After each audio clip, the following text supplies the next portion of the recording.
Hi, welcome back to this TM500 series restoration videos.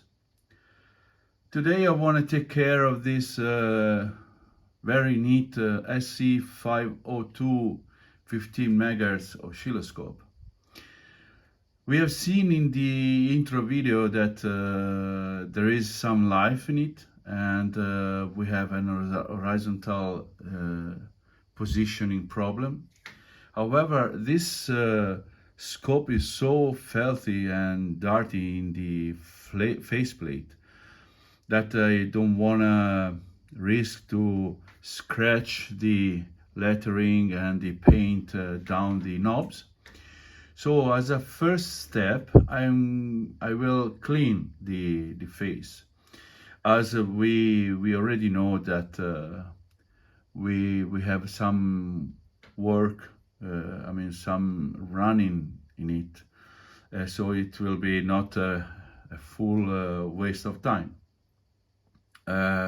Clearly the CRT it's working because I had the chances to have the trace over the left half of the CRT itself. So I will remove everything, clean, show you the result, and then we will start to troubleshoot and see how it's inside. And as I started to remove the very first knob, I'm in trouble. It's very tight and it's a bit rusty. So this is what I do usually. I just spray a tiny bit of WD-40. Doesn't matter if go onto the faceplate a bit. I will clean that later on. But this should help in the screw removal. Yeah, just like that. So let's see if the WD-40 has helped a bit. And look at that. Very simply. This might be bigger. Very tight. So let's take the bigger one and try on this. Yeah, very smooth. So WD-40 always help in this. So this is with all the knobs removed, the CRT filter removed. Look at the condition of this poor filter, and also the CRT, it's quite dirty. I'm not sure that is visible on camera, but it's really dirty. So I'm going to clean with the glass cleaner as a first stage of cleaning. Should be enough. I will just take care that drops will not going down to the face over there. Well, I'm still in the middle of the process of cleaning, but it's already much better, and the faceplate is quite nice. There are some stainings here and there, but barely visible. The knobs are well cleaned, all the lettering is intact. I just have these small aluminum knobs that are losing the color, the paint, but probably I will end up with a touch-up, but we will see later on. I have removed all the internal screws and let them soak in the WD-40 just for good measure. And all the internal, as I have literally washed it with soap, I let those knobs to be dry out for quite long. It's almost 2 hours, and I have blown inside onto the thread and so forth. So I think at this point I can reassemble and make a real test. By the way, I have already seen a problem while I was servicing the switches and the potentiometer. I have seen that I have this shaft is rotating, and I can now sometimes rotate, but you see it's now slide out. So there is a loose screw here. So don't know if that can be related with the horizontal positioning problem. We will see later on. Well, that's the oscilloscope reassembled. Much better than before. We still have some links and some dust here and there to be removed, but at least now we can touch it and not being scared to damage the front panel. So time to go straightly on to the test. Well, I've placed the oscilloscope in the central position onto the TM500, which I left open to have the chance to see in the sides of the instruments that I'm going to test. So the bulb is placed. Let's power it up. Okay. Now I have just discovered that this is also a power switch. So turning to channel 1. Indeed, my dim bulb has increased a bit the light. All the controls are well centered, and indeed we have a trace with still the horizontal position problem. Let's reduce the intensity.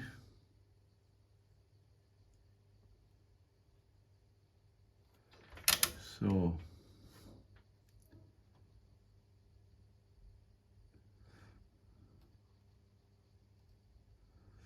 well, as you can see, we have a vibration or a sort of sweeping back and forth. That seems to be a damaged component or noisy component. I'm in the amplification, so it's for an external signal. It seems that we have some cleaning to do onto the horizontal. However, yeah, it's even worse now, and the trace went very much onto the rightmost side, and with the control centered and to the amplifier position, I should have a dot in the center, and I have always onto the rightmost position. Now I'm still in the dim bulb, so let me bypass that. 3, 2, 1. So okay, it has changed a bit, and indeed I can now have the spot in the center.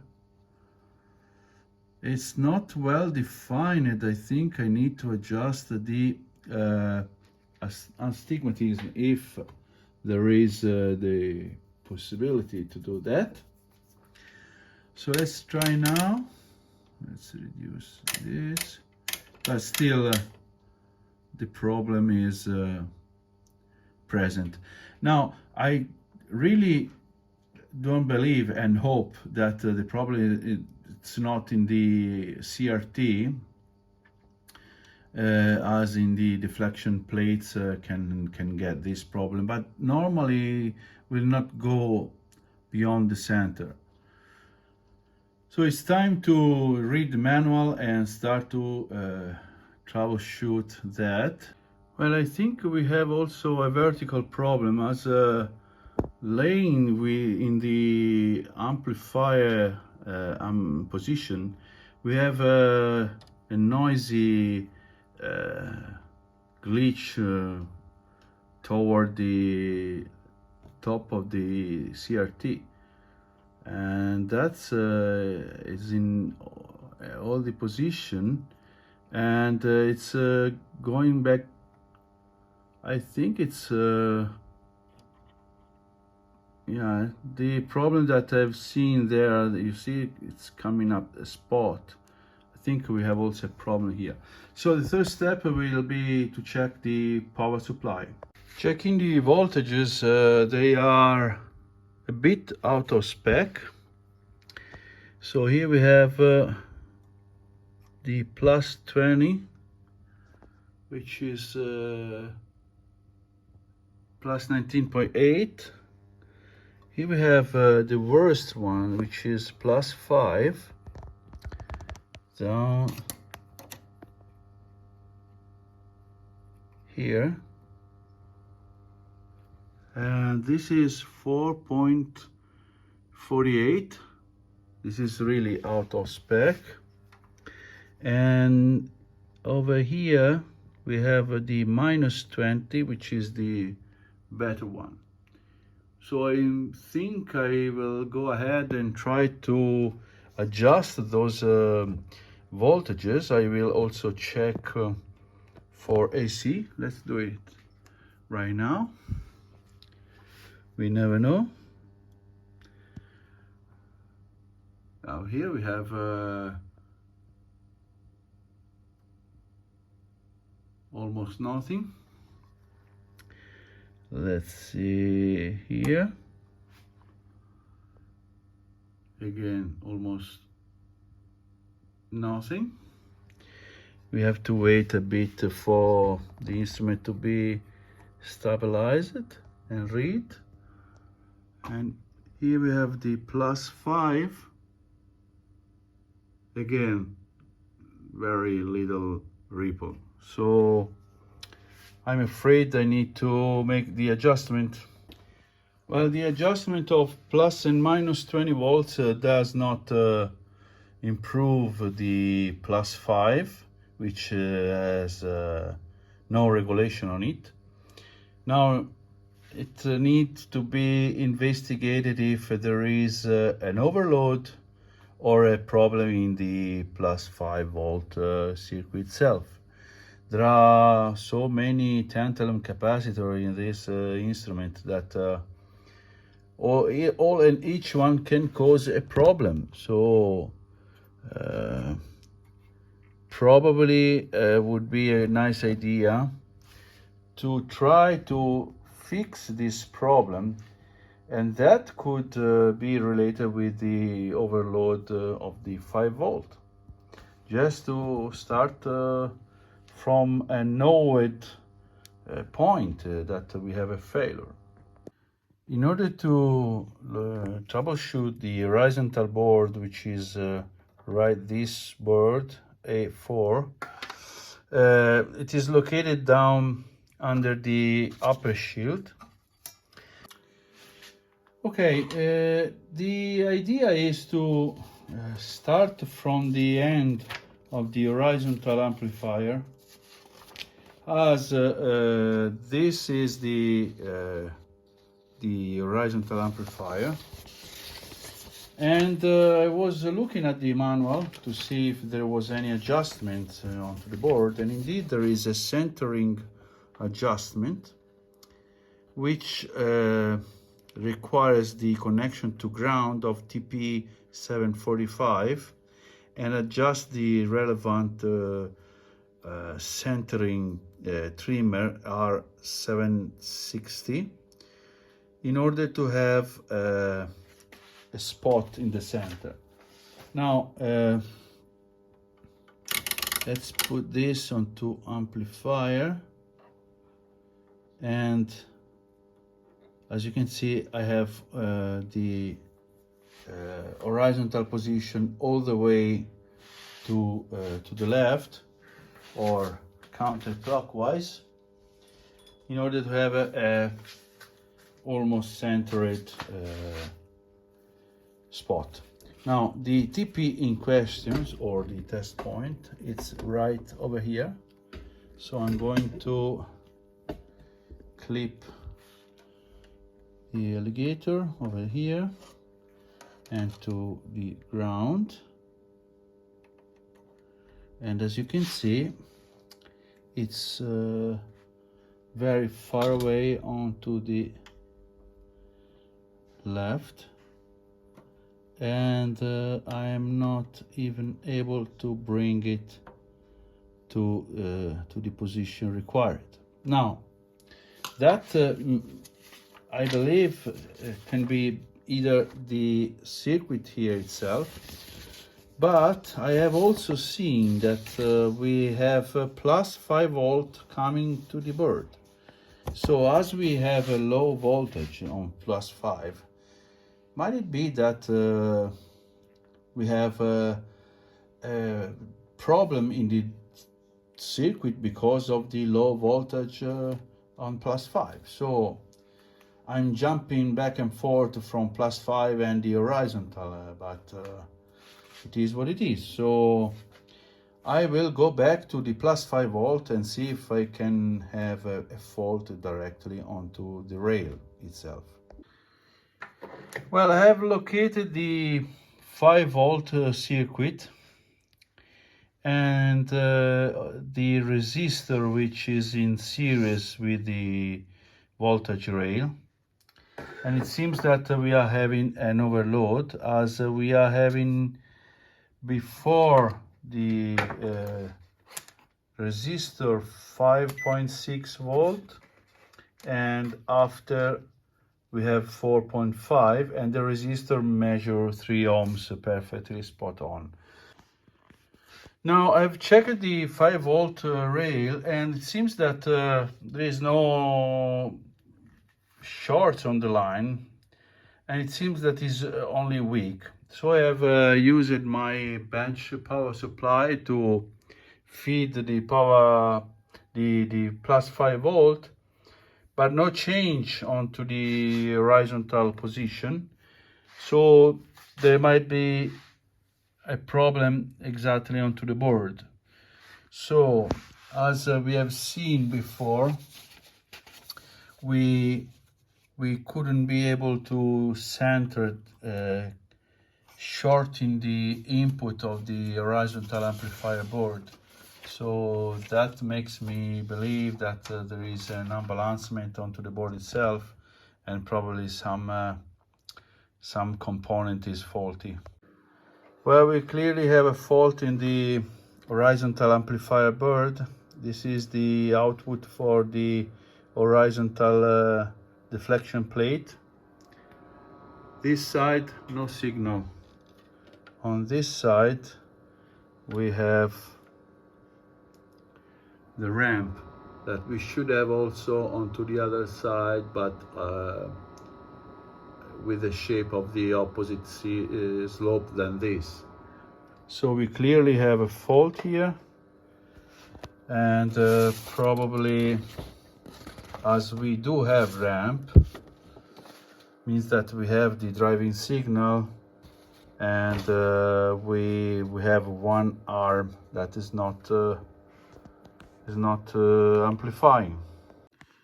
I have removed the horizontal amplifier board, and I have seen that we have some oxidation sign. We have 2 Zener diodes that are oxidized, and one is the VR759, the other one is 781. Now both diodes are onto the output, but the lower one here is the one that is not It's not running, I believe, which is down there. Well, it would be nice to check the bird out of the circuit, or I mean out of its place, so I can make some dynamic test. So let's see if I can do it. Okay, that's the test setup, and checking again with the scope, we still have that this arm of the circuit is not working as the other one it's working. So we can now troubleshoot the circuit and see those diodes, if they are behaving or if we have a problem. Now, as we have seen, the diodes are to the output stage. Now let's see if the voltage across those two. This Zener should be 18 volt, the other one should be 6.2. Let's see if I can give you the whole situation.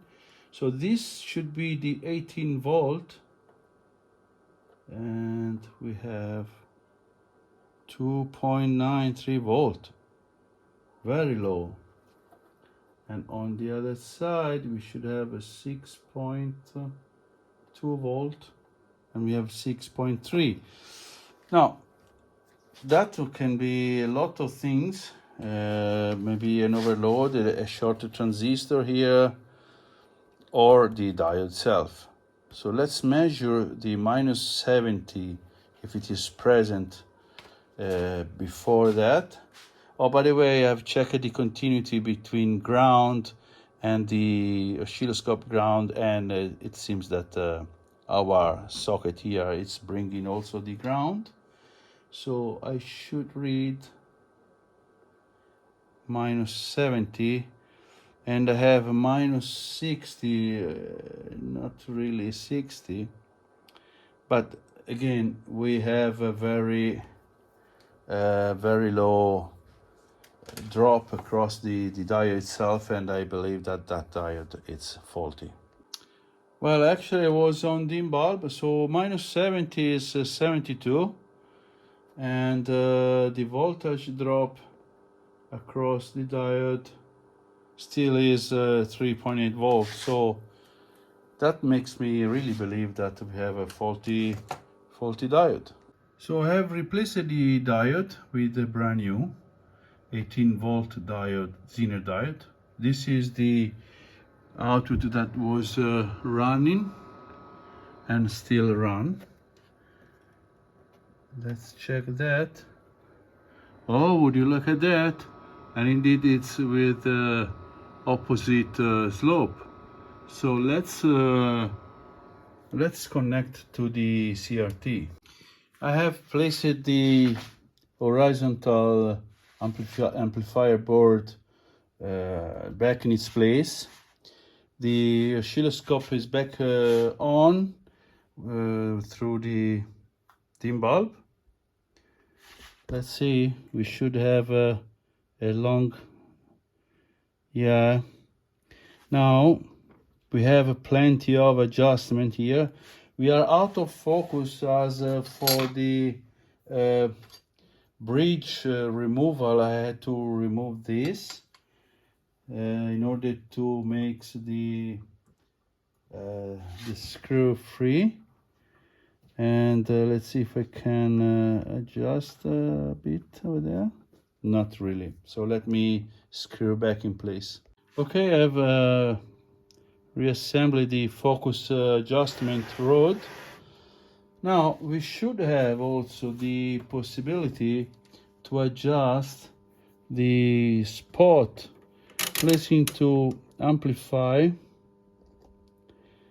and placing the test point to ground.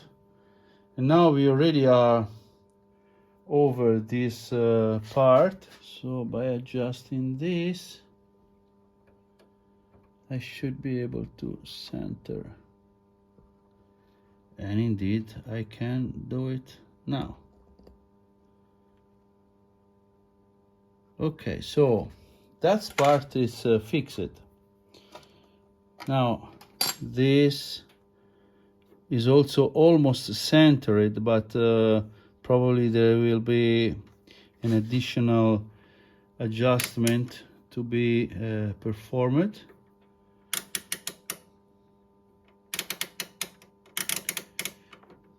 And clearly is in need of full calibration. But at this point I can check both channels. Okay, I'm applying 1 kilohertz 100 millivolt.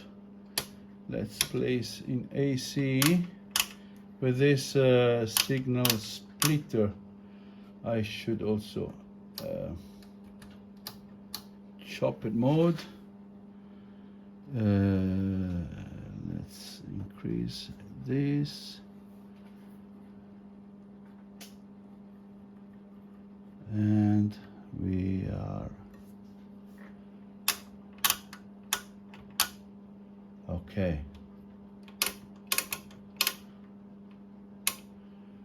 0.2.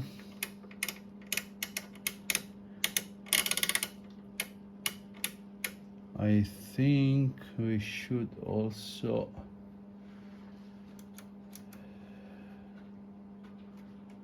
okay, let's see.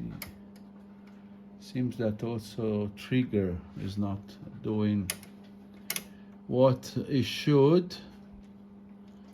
It's not triggering at all. Let's increase a bit.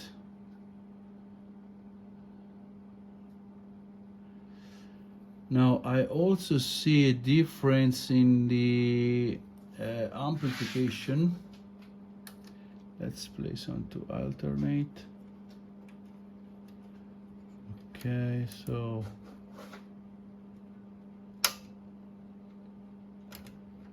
line, channel 2, there is no way to trigger.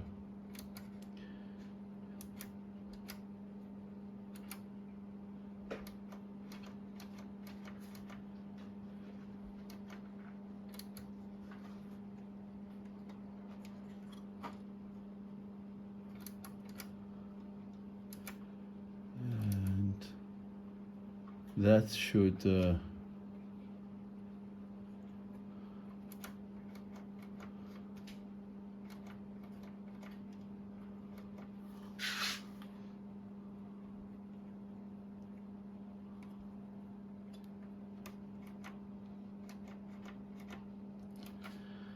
yeah, we have a trigger problem.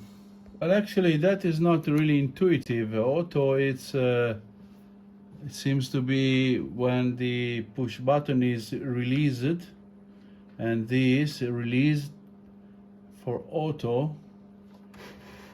You may not see, but we are triggering now. However, we still have a huge difference in the amplification. Well, I'm troubleshooting the 5-volt rail, and this is the regulation section.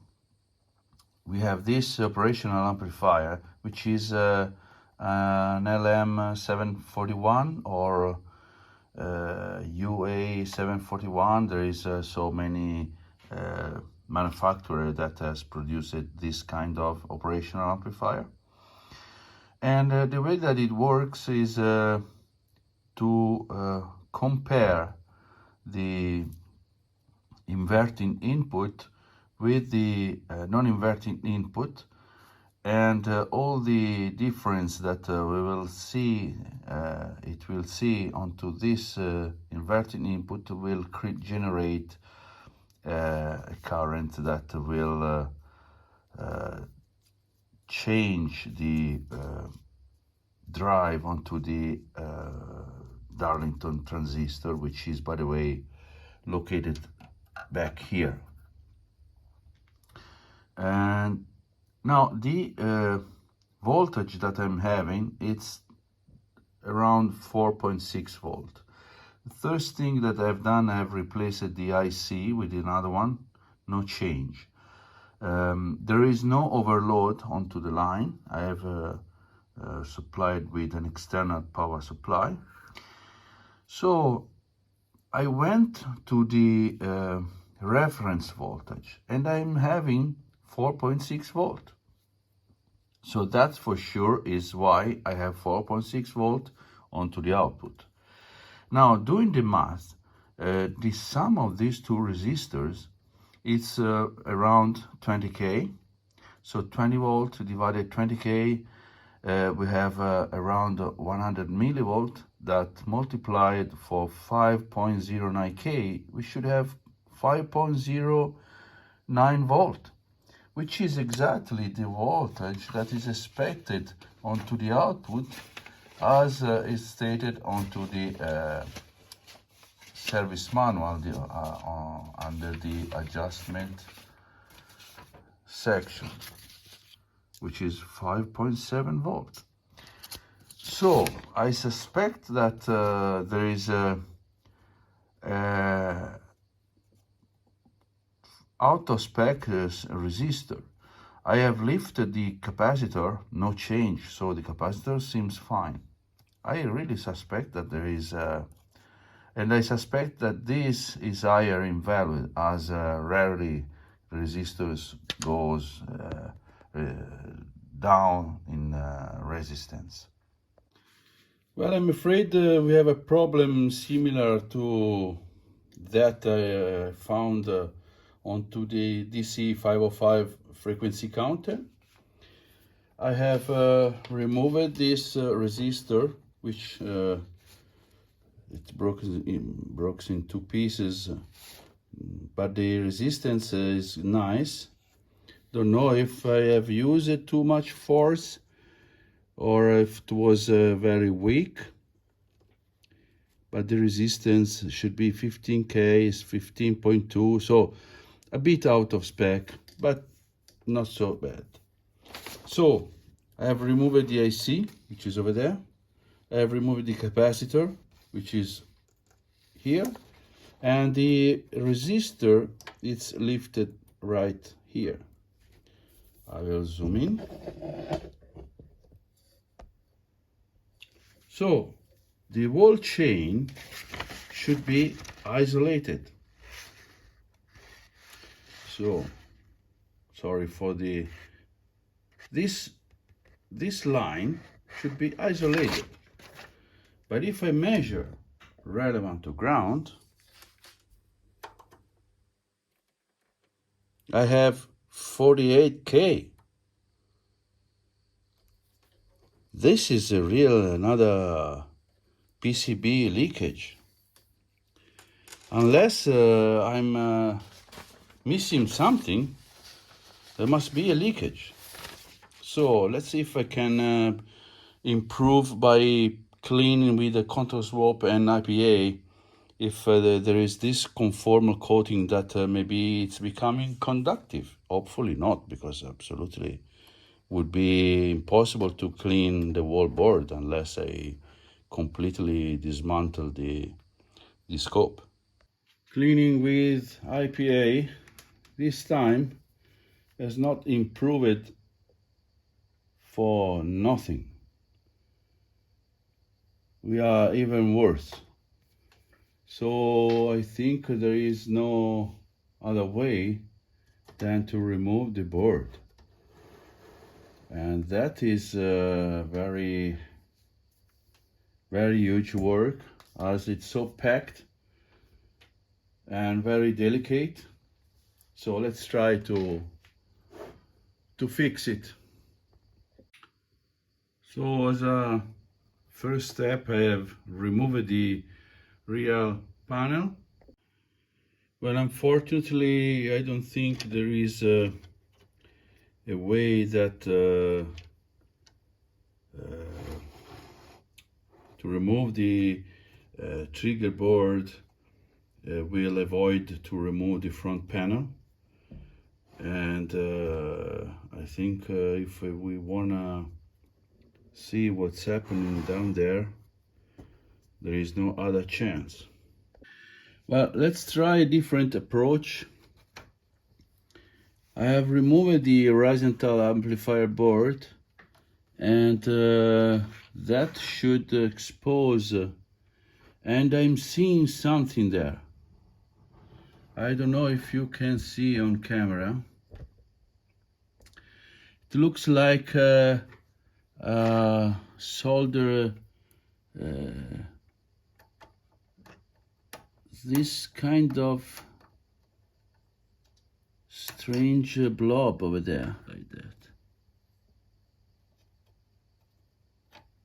Oh yes, I think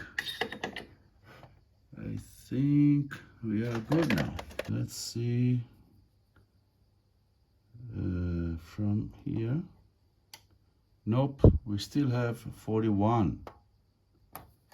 That is really weird. So let me check more with more attention. Well, eventually I have decided to remove the front panel.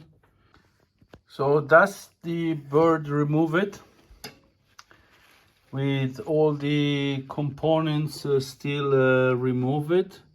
I've cleaned all the solder joints that must be reused and to put the parts in.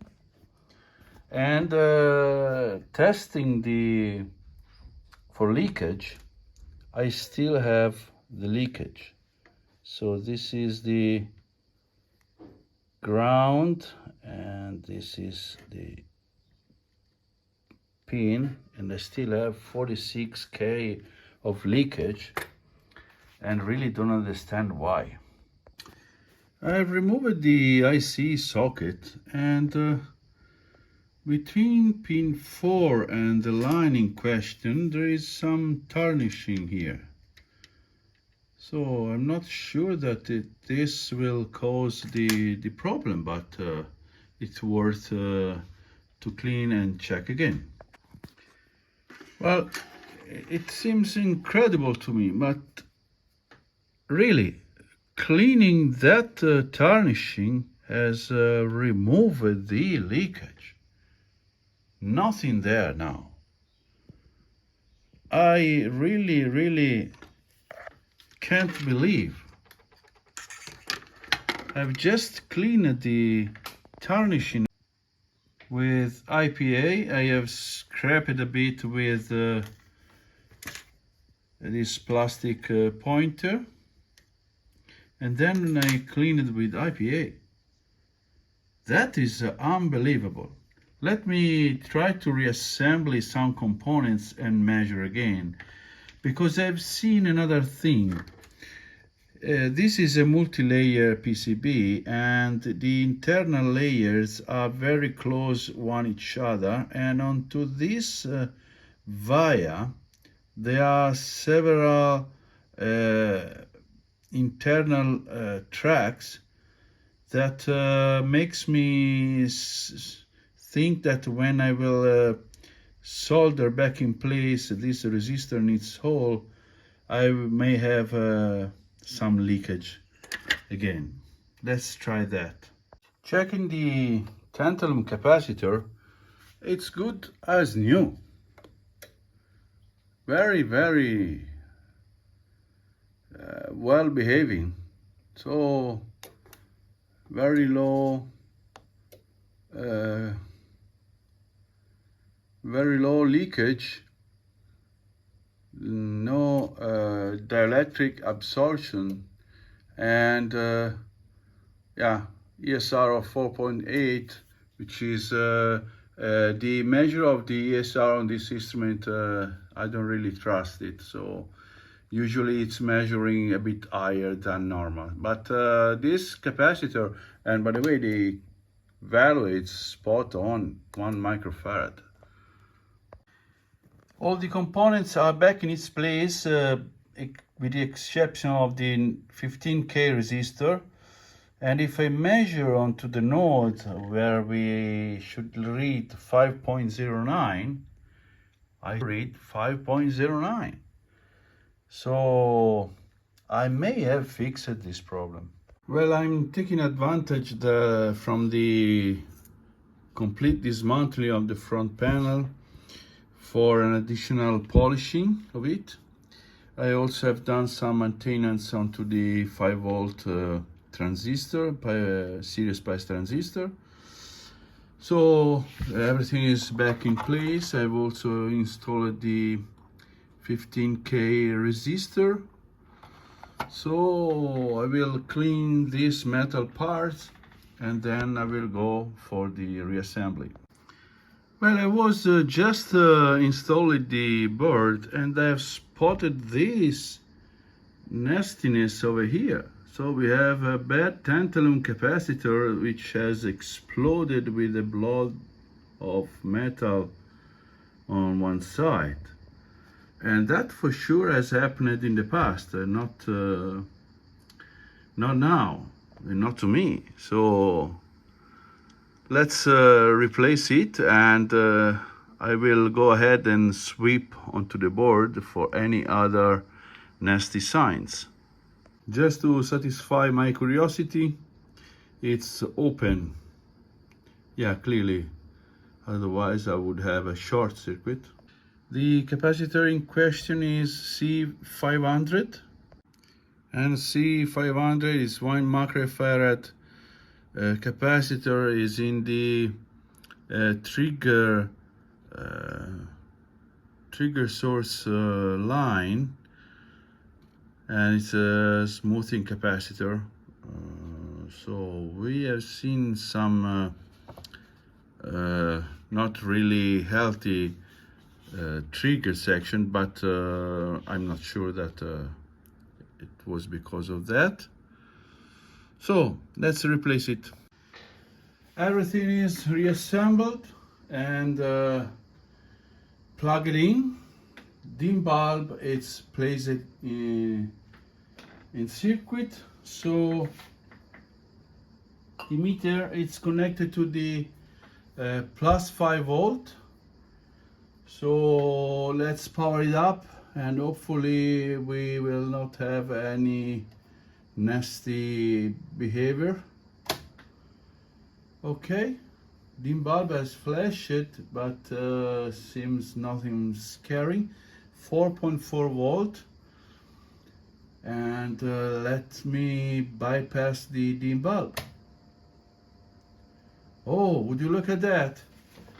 5.04, which is absolutely within spec, as it should be 5.07 plus or minus 0.08.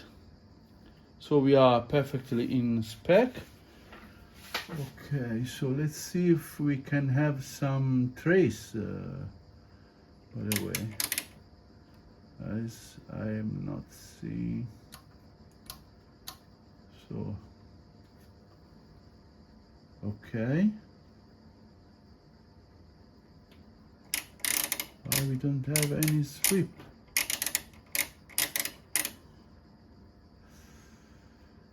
Let's try with that or that. Okay. So it seems that we are in business. A bit dirty controls on channel position. They are sealed and not really easy. It's not really easy to reach the internal. However, it seems that we are good. So we can start now the complete calibration. Well, the calibration is complete and the oscilloscope is fully working. All the controls has responded as they should. The 2 channels gain are pretty well matching, and yeah, it's working fine, and I think that it has worth the time spent on it.